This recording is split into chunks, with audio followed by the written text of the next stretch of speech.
लेकिन जैसे ही मैं टैक्सी की तलाश में आगे बढ़ा, मुझे एहसास हुआ कि मेरा बैग अभी भी होटल के अंदर था। मुझे वापस जाना होगा। मेरा दिल डूब गया। क्या मैं इतनी हिम्मत जुटा पाऊंगा? मैंने खुद को समझाया कि मैं बस अंदर जाऊंगा, अपना बैग उठाऊंगा और तुरंत निकल आऊंगा। सूरज निकल चुका था और दिन की रोशनी में शायद सब कुछ ठीक हो। मैंने गहरी सांस ली और वापस होटल की ओर बढ़ा। दरवाजे से अंदर घुसते ही मुझे फिर से वही घुटन महसूस हुई। लॉबी में अब भी अंधेरा था, भले ही बाहर धूप निकल चुकी थी। रिसेप्शन की मेज अभी भी खाली थी। मुझे लगा कि मैं बस अपने कमरे में जाऊंगा और अपना बैग ले आऊंगा। मैं सीढ़ियों की ओर बढ़ा। इस बार मेरे कदम थोड़े धीमी गति से बढ़ रहे थे।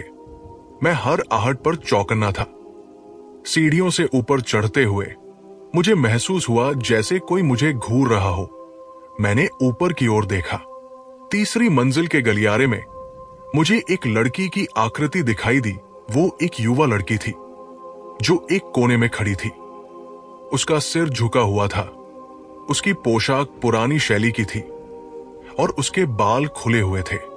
मेरी हिम्मत नहीं हुई कि मैं उससे बात करूं। मैं बस उसकी ओर देखता रहा। वो धीरे धीरे अपना सिर उठाने लगी। जैसे ही उसने अपना चेहरा ऊपर उठाया, मैंने देखा कि उसकी आंखें पूरी तरह से खाली थी। उनमें कोई पुतली नहीं थी, बस गहरे गड्ढे थे। उसका चेहरा पीला और निर्जीव था। वो मेरे पास आ रही थी, बहुत धीमी गति से, जैसे तैर रही हो। मेरे पूरे शरीर में जोरदार कंपकंपी छूट गई। ये वही नौकरानी हो सकती थी जिसके बारे में मैंने पढ़ा था, जिसने यही आत्महत्या की थी। मैंने सोचा। नहीं, मैं चिल्लाया और वापस नीचे की ओर भागा। मैं अब अपने बैग के बारे में भूल चुका था। मेरी प्राथमिकता बस यहां से बाहर निकलना था, जितनी जल्दी हो सके। मैं सीढ़ियों से नीचे भागा और फिर सीधे बाहर निकलने वाले दरवाजे की ओर। इस बार मुझे किसी के ठहाके या फुसफुसाहट सुनाई नहीं दी। मुझे बस इस जगह से बाहर निकलना था। मैं दरवाजे से बाहर निकला और भागना शुरू कर दिया। मैंने पीछे मुड़कर नहीं देखा। मैं तब तक भागता रहा जब तक मैं मुख्य सड़क पर नहीं पहुंच गया। मैंने एक टैक्सी रोकी और बिना सोचे समझे स्टेशन जाने को कहा। टैक्सी में बैठते ही मुझे लगा जैसे मेरे कंधे से एक भारी बोझ उतर गया हो। मैं कांप रहा था और मेरा दिल अभी भी तेजी से धड़क रहा था।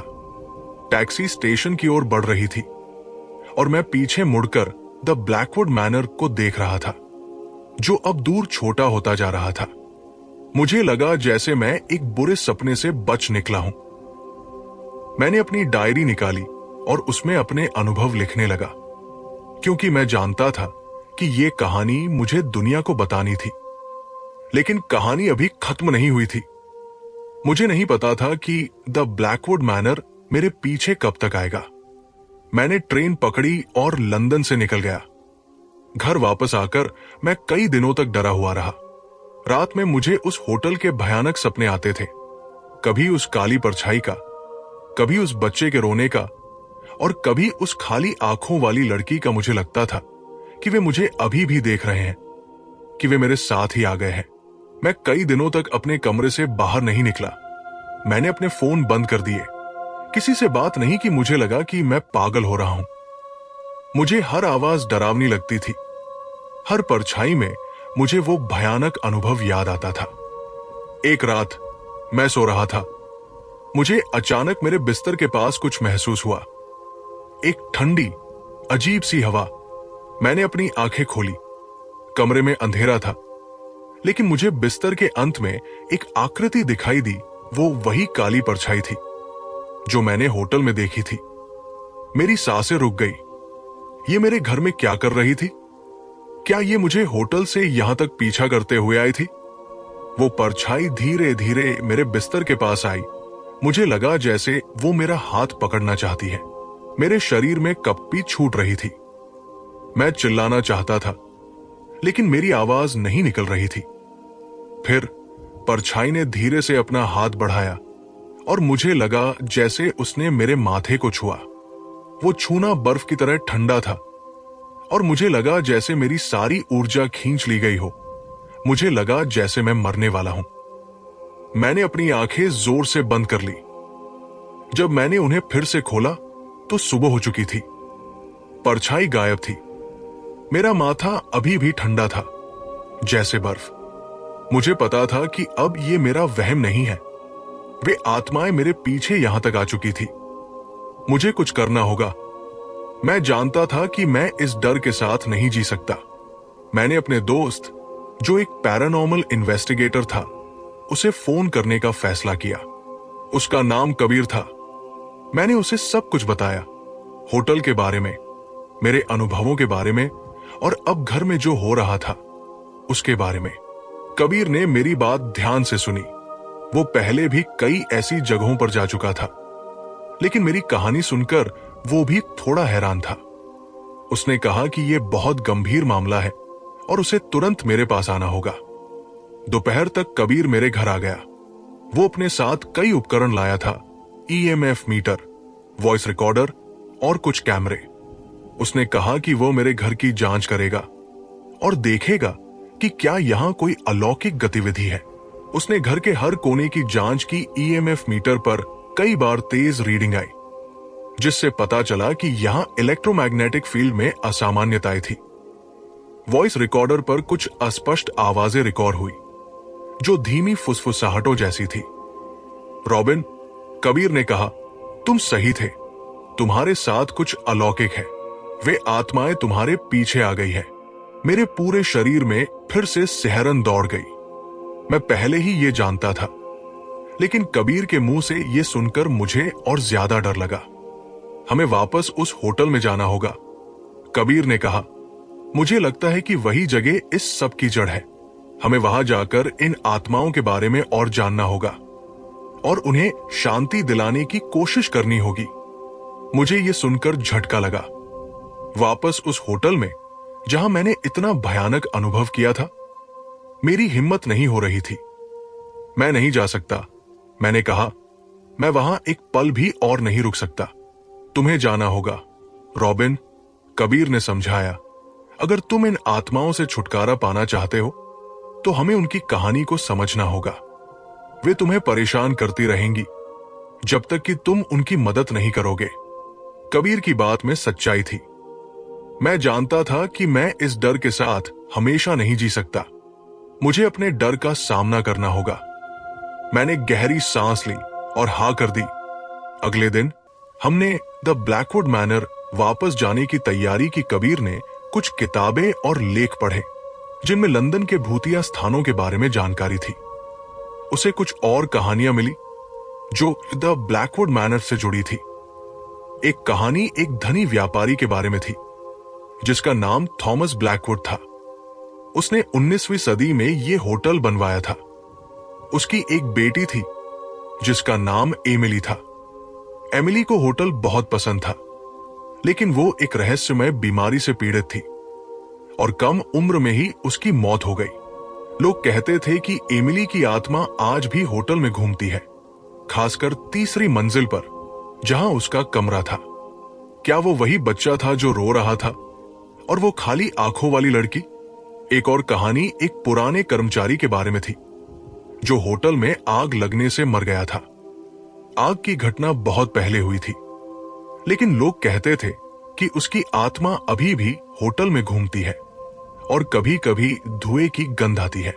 ये सारी जानकारी मुझे और भी परेशान कर रही थी, लेकिन साथ ही एक अजीब सी उत्सुकता भी जगा रही थी।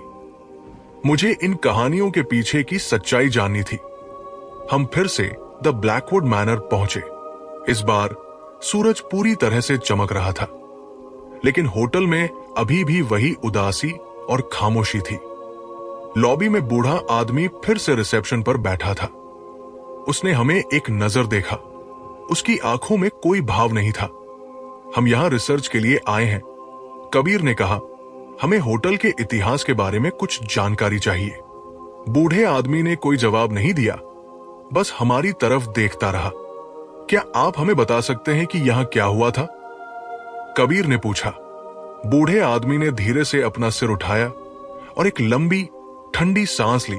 यहां बहुत कुछ हुआ है, उसने धीमी आवाज में कहा। यहां बहुत दर्द है, बहुत दुख है, हमें आत्माओं से बात करनी है, कबीर ने सीधे कहा।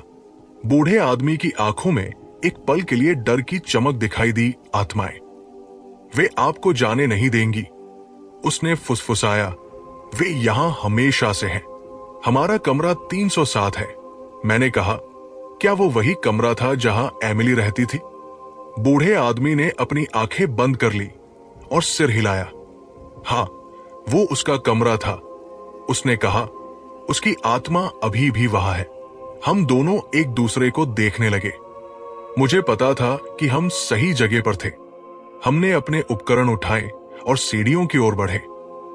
इस बार मैं थोड़ा कम डरा हुआ था, क्योंकि कबीर मेरे साथ था। फिर भी हर कदम पर मेरे दिल की धड़कनें तेज हो रही थी। तीसरी मंजिल पर पहुंचते ही मुझे फिर से वही ठंडी हवा महसूस हुई। गलियारा उतना ही अंधेरा था। 307 नंबर का कमरा मेरी तरफ देख रहा था, जैसे कोई रहस्य छिपाए हुए हो। हमने दरवाजा खोला और अंदर कदम रखा। कमरा वैसा ही था जैसा मैंने उसे छोड़ा था। मेरे बैग अभी भी जमीन पर पड़े थे। कबीर ने अपने उपकरण लगाए और ईएमएफ मीटर चालू किया। मीटर पर तुरंत तेज रीडिंग आनी शुरू हो गई। यहां बहुत ज्यादा गतिविधि है, कबीर ने कहा। हम सही जगह पर हैं। उसने अपना वॉइस रिकॉर्डर चालू किया और कमरे में घूमना शुरू किया। मैं भी उसके साथ था। हम हर कोने में जाकर आत्माओं से बात करने की कोशिश कर रहे थे, उन्हें अपनी उपस्थिति महसूस कराने की कोशिश कर रहे थे। क्या कोई यहां है? कबीर ने धीमी आवाज में पूछा। हम आपकी मदद करने आए हैं। कुछ देर तक खामोशी रही।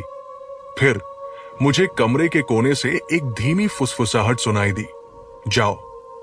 मेरी रीढ़ में एक ठंडी सिहरन दौड़ गई। कबीर ने फुसफुसाहट को सुना और वॉइस रिकॉर्डर की ओर देखा। हमें कुछ मिला है। क्या तुम एमिली हो? कबीर ने पूछा। फिर से खामोशी और फिर एक धीमी आवाज में रोने की आवाज सुनाई दी, जो कमरे के चारों ओर घूम रही थी। वो वही रोना था जो मैंने अपनी पहली रात को सुना था। हम आपकी कहानी जानना चाहते हैं, एमिली, कबीर ने कहा। हमें बताओ तुम्हें क्या हुआ था? रोने की आवाज तेज हो गई और फिर हमें एक छोटी लड़की की आवाज सुनाई दी, जो बहुत ही दर्द भरी थी। वो मुझसे नफरत करता था। कौन? कबीर ने पूछा। तुम्हें किसने चोट पहुंचाई? आवाज धीमी पड़ गई। पापा, वो मुझे मारना चाहता था। हमारी सांसें रुक गई। क्या एमिली के पिता ने उसे मारा था? यह कहानी में एक नया मोड़ था। मैंने तो पढ़ा था कि उसकी मौत एक बीमारी से हुई थी। कबीर ने वॉइस रिकॉर्डर को बंद कर दिया और मेरी तरफ देखा। रॉबिन, मुझे लगता है कि हमने एक बहुत बड़े राज का पर्दाफाश किया है, कबीर ने कहा। एमिली की मौत शायद उतनी सीधी नहीं थी जितनी किताबों में लिखी गई है, लेकिन यह कैसे हो सकता है? मैंने फुसफुसाते हुए कहा। रिकॉर्ड्स में तो लिखा है कि उसकी मौत एक बीमारी से हुई थी।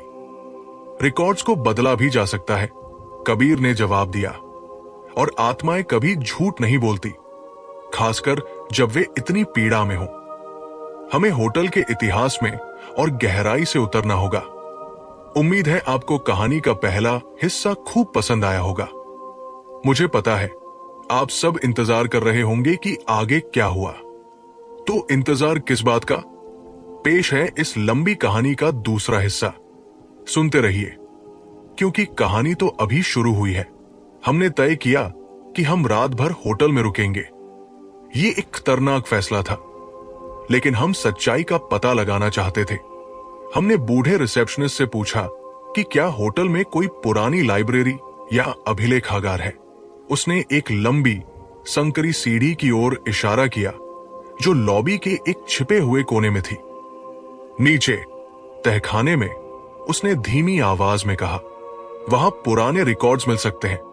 तहखाने की ओर जाने वाली सीढ़ियां अंधेरी और नम थी। हवा में एक अजीब सी बासी गंध थी, जैसे पुरानी किताबों और धूल की। जैसे ही हम नीचे उतरे, कबीर ने अपना टॉर्च चलाया। तहखाना विशाल और भूल भुलैया जैसा था। चारों ओर धूल से ढकी अलमारियां थी, जिन पर पुरानी किताबें और बक्से रखे थे। हमें एक छोटा सा कमरा मिला, जो शायद एक पुरानी लाइब्रेरी थी। वहां सैकड़ों किताबें थी, जिनमें से ज्यादातर बहुत पुरानी थी और उनके पन्ने पीले पड़ चुके थे। कबीर ने अपनी खोज शुरू कर दी और मैं भी उसकी मदद करने लगा। हम थॉमस ब्लैकवुड और उसकी बेटी एमिली के बारे में कोई भी जानकारी ढूंढ रहे थे।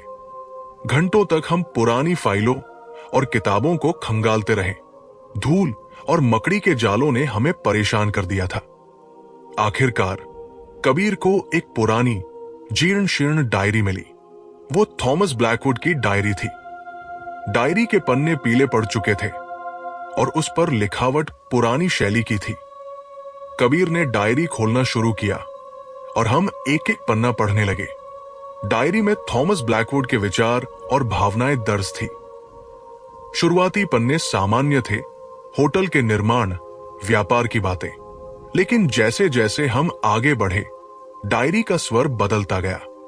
थॉमस ब्लैकवुड अपनी बेटी एमिली से बहुत प्यार करता था, लेकिन वो चाहता था कि एमिली शादी करे और एक अच्छा परिवार बसाए, जिससे उसका वंश आगे बढ़े।